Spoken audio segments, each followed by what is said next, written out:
کے بعد کا کربلا سے کیا ہوا تھوڑا سا روشنی ڈالنے کے بعد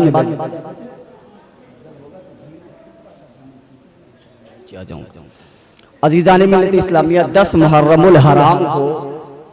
جب یہ امام حسین کے تمام چاہنے والے تمام آپ کی عزیز و قریب جب شہید کر دیے جاتے ہیں، جس میں روایتوں میں آیا ہے کہ کربلا کے میدان میں شہید ہونے والے ایک روایت میں 7 صحابی تھے، ایک روایت میں 9 صحابی بھی تھے اس جنگ کے میدان میں۔ ایک میں 7 صحابی، جزاک اللہ، ایک میں 7 آیا ہے اور ایک میں 9، تقریباً 7 یا 9 صحابی بھی شہید ہوئے ہیں۔ کون صحابی؟ سبحان اللہ، وہ صحابی کہ جس نے ایمان کی حالت میں میرے سرکار کے چہرے کی زیارت کی، جس نے ایمان کی حالت میں بند کر دیا جائے کا بند کر دیا جائے تقریر، تو پھر تھوڑا توجہ یار ہماری جانب بھی دو، ہماری جانب بھی دو۔ 10 محرم الحرام کو جب یہ قافلہ امام حسین کا شہید ہوتا ہے، تمام آپ کے عزیز و اقارب شہید کر دیے جاتے ہیں، یہاں تک کہ امام پاک شہید کر دیے جاتے ہیں۔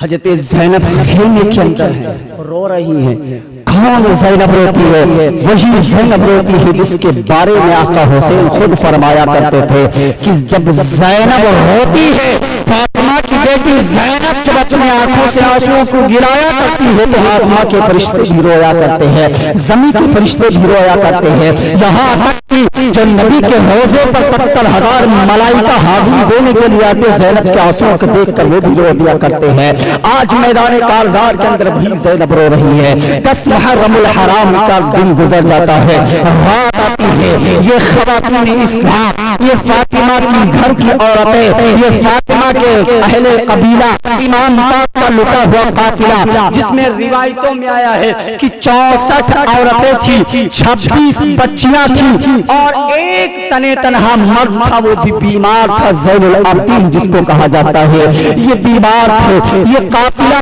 میدان کارزار، میدان کربلا میں رکا ہوا ہے، خیمے میں ہے، اور ادھر یزیدی لشکر، یہاں تک کی روایتوں میں آتا ہے کہ عمر و سعد اس دن وہی کربلا کے میدان میں ٹھہر جاتا ہے۔ 11 محرم الحرام کو اپنے قافلہ کے لوگ جو شہید، جو قتل کر دیے گئے تھے، واصل جہنم کر دیے گئے تھے، یزیدی لشکری ان کو اٹھاتا ہے اور ان کے اوپر نماز جنازہ پڑھتا ہے، پھر ان کو دفن کر کے چلا جاتا ہے۔ لیکن فاطمہ کے لالوں کا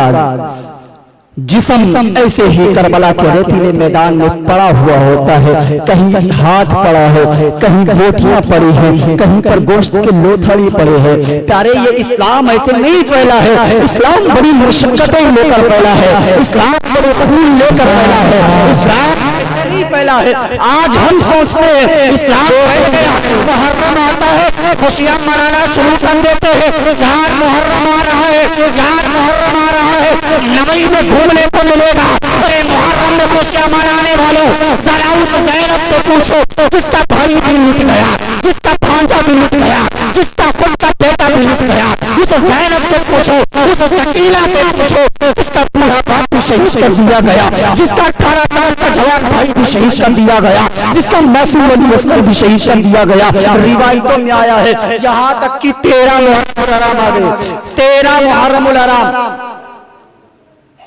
13 محرم الحرام جب آتا ہے تو یہ قافلہ کربلا سے نکل پڑتا ہے، کربلا سے نکلتا ہے، چلتے چلتے چلتے چلتے چلتے ایک راستے میں آتا ہے۔ کئی ایک واقعات میں نے چھوڑ دیے، کئی ایک واقعات چھوڑ دیا۔ ایک مقام جب وہاں پر پہنچے، حضرت زینب ہے، تمام چاہنے والے ہیں، 64 عورتیں ہیں، 26 بچیاں ہیں، تنہا بھی زین العابدین ہے۔ جب کربلا سے 13 محرم الحرام کو یہ قافلہ چلا تھا، 64 عورتیں تھیں۔ جملے کو بات کو غور سے سنیں، کوئی اگر پوچھ لے کہ امام حسین کو مانتے ہو بتاؤ ان کا لٹا ہوا قافلہ کربلا سے کس دن کس تاریخ میں لوٹا تھا، تو بتا دینا کہ 13 محرم الحرام تھا۔ کہیں گے کتنے لوگ واپس ہوئے تھے، تو بتا دینا 64 صرف عورتیں تھیں،